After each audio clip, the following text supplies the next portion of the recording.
ఒకటో వార్డు, రెండో వార్డు, ముఖ్యంగా కలాస్ కాలనీ కానీ, బీసీ కాలనీ కానీ, పేనార్ పాలెం కానీ, అక్కడి నుంచి మొదలుపెట్టి సుమారుగా 2:30 గంటలు 3 గంటలు ఈరోజు ఎలక్షన్స్ లేవు, ఏం లేవు. కానీ మన ప్రజలు చాలా హక్కును చేర్చుకొని అయ్యన్న పాత్రుడు గారిని భారీ మెజార్టీతో ఒక నమ్మకం మీద గెలిపించారు.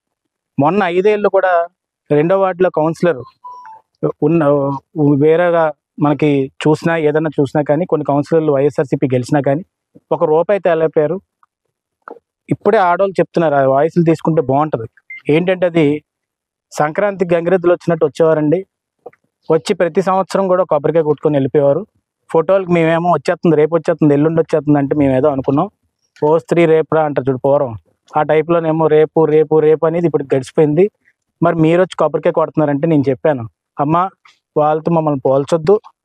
మేము ఈరోజు నేను మాటిస్తున్నాను, నీకు 2.5 నెలలు 3 నెలల్లో రోడ్ వేసిన తర్వాత మళ్ళీ నీ దగ్గరికి వస్తానని చెప్పి నేను క్లియర్గా చెప్పాను. ఈరోజు ఎలక్షన్స్ లేవు, కానీ మురళీ గారు కానీ, వాళ్ళ అమ్మగారు కౌన్సిలర్ ఉన్నారు, వాళ్ళు కానీ గత 4 ఏళ్ళు కౌన్సిలర్ మీటింగ్లో ఎంత అడిగినా కానీ ఎవ్వరు కూడా ఏమాత్రం ₹1 ఇచ్చే పాపాన్ని పోలే. ఈరోజు చూడొచ్చు, స్వతంత్రం వచ్చిన తర్వాత సరిగ్గా రోడ్లు కూడా సరిగ్గా లేని పరిస్థితి. అందుకే టౌన్ మొత్తం రేపు 5 సంవత్సరాలు అయ్యన్న పాత్రుడు గారు మళ్ళీ ఎమ్మెల్యే ఎలక్షన్ వచ్చే లోపల ఒక్క చిన్న మట్టి రోడ్డు కూడా లేకుండా రోడ్లు వేసేవాళ్ళని డిసైడ్ అయిపోయారు. దానికి ముఖ్యమైనది బేసిక్ థింగ్ ఇది. రోడ్డు, కొలయి, నీరు, ఇవన్నీ బేసిక్ థింగ్స్ అనమాట. మనం 100 పడకల హాస్పిటల్ తీసుకొచ్చింది అయ్యన్న పాత్రుడు గారు, తెలిసిన విషయమే. అందుకే వైద్య సదుపాయాలతో పాటు ఈరోజు రోడ్లు ఉండాలి. రోడ్లు ఉండడానికి ఏం చేస్తారంటే ఆయన చంద్రబాబు నాయుడు గారి దగ్గరికి వెళ్ళి బల్లకు గుద్ది తెచ్చే సత్తా ఉన్న నాయకుడు అయ్యన్న పాత్రుడు గారు. కాబట్టి ఈరోజు ₹1,50,00,000 ఈ 2 వార్డులకే తెచ్చారు. ఇంతకుముందు 5 సంవత్సరాల్లో మొత్తం నియోజకవర్గానికి పెన్షన్లు, లోన్లు కూడా లేవు. బీసీ లోన్లు లేవు, ఎస్సీ లోన్లు లేవు, ఎస్టీ లోన్లు లేవు, సప్లైన్లు లేవు.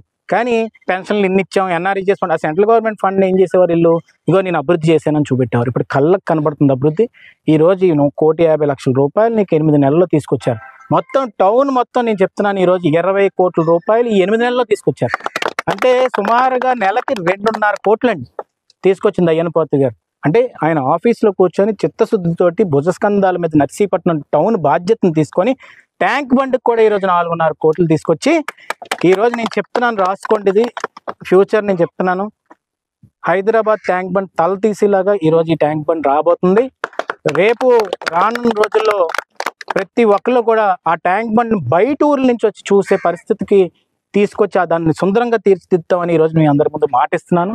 ఎట్టి పరిస్థితుల్లో చంద్రబాబు నాయుడు గారు పాత రోజుల్లోని మనకి అభివృద్ధితో పాటు సంక్షేమాన్ని తీసుకెళ్తానన్నాడు, అదే తీసుకెళ్తున్నారు. ఈరోజు పవన్ కళ్యాణ్ గారు, చంద్రబాబు నాయుడు గారు, బీజేపీ పార్టీ అందరూ కూటమిగా ఏర్పడి ఈరోజు ఏ ఇబ్బంది లేకుండా మన రాష్ట్రాన్ని ముందు తీసుకెళ్ళిపోతున్నారు. మచిలీపట్నం పోర్టు తీసుకోండి, పోలవరం తీసుకోండి, అమరావతి తీసుకోండి, ఇప్పుడు నర్సీపట్నంలో అభివృద్ధి తీసుకోండి, ఏదన్నా అది మన తెలుగుదేశం పార్టీ హయాంలో జరగబోతుంది అన్నందుకు గర్వంగా చెప్పుకోవచ్చు మనందరం ఈరోజు. అందుకే ఈ 1, 2 వార్డులు అందరూ కూడా తాతీ కాలం నుంచి లచ్చాపాత్రుడు గారి దగ్గర నుంచి అందరూ కుటుంబ సభ్యులు, వాళ్ళకి రుణం తీర్చుకునే బాధ్యత మాకు కలిగింది. వాళ్ళందరికీ కూడా ఇంకా తెలుగుదేశం పార్టీ మనిషే కౌన్సిలర్ అనుకుంటున్నారు, కానీ ఆ వార్డులోని వైఎస్ఆర్ నుంచి గెలిచారని కూడా మర్చిపోయారు, ఎందుకంటే ఆ మనిషి కనబడలేదు.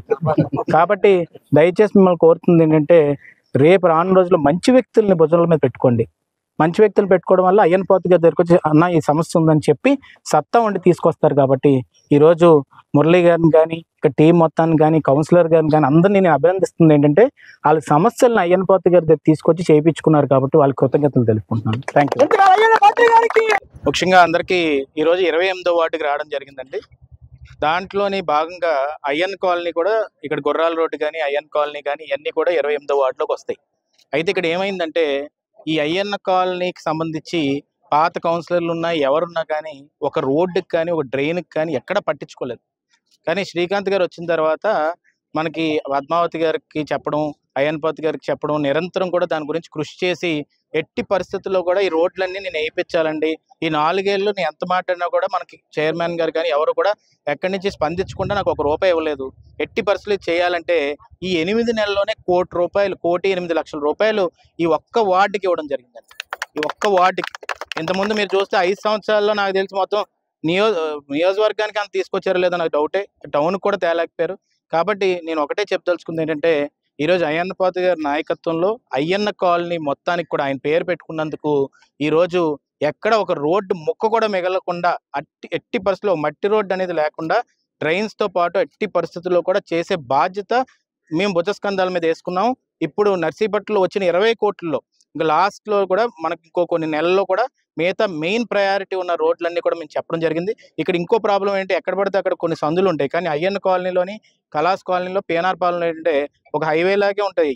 మొత్తం ఒక రోడ్డు చూసుకుంటే మరి చివరి దాకా ఉంటాయి. దానికి కూడా ఎక్కడా కూడా వెనక్కి తగ్గకుండా మన ముఖ్యమంత్రి చంద్రబాబు నాయుడు గారిని, కూటమి ప్రభుత్వాన్ని అడిగితే ఎట్టి బస్సులో నర్సీపట్నానికి మేము సాయం చేస్తాం, ఎందుకంటే ఎప్పుడు కంచుకోటలో నిలబడే నియోజకవర్గం కాబట్టి మేము ముందుకు వస్తాం, ప్రజల కష్టాలు తీరుస్తాం అని చెప్పారు. దానికి మేము అందరూ కూడా అయ్యన్పాత్రి గారి కృతజ్ఞతలు తెలుపుకుంటున్నాం. ఈ ఒక్క వార్డు నేను ప్రజానికాన్ని మొత్తం కూడా నేను కోరుతుంది ఏంటంటే మీరు ఆలోచించాలి. విత్ ఇన్ 8 monthsలోని 1,08,00,000 అంటే 1,08,00,000 28వ వార్డుకి తీసుకొచ్చారంటే అలాంటి కౌన్సిలర్లు మీరు మళ్ళీ మళ్ళీ గెలిపించుకోవాలి. అలాంటి నాయకత్వాన్ని ముందు తీసుకెళ్తేనే మనకు జరుగుతుంది. నేను ఎలక్షన్స్ టైంలో కూడా నా వైఫ్ కానీ, రాజేష్ గారి వైఫ్ కానీ, అమ్మ కానీ వీళ్ళందరూ కూడా ఈ వార్డులో తిరిగారు. తిరిగినప్పుడు వర్షం అప్పుడు ఎంత ఇబ్బంది పడుతున్నారు, పాములు వచ్చినప్పుడు ఎంత ఇబ్బంది పడుతున్నారు అవన్నీ చెప్పారు. అవన్నీ కూడా సమస్యలు తీర్చే బాధ్యత మేము తీసుకుంటామని చెప్పి సందర్భంగా చెప్పారు. Thank you.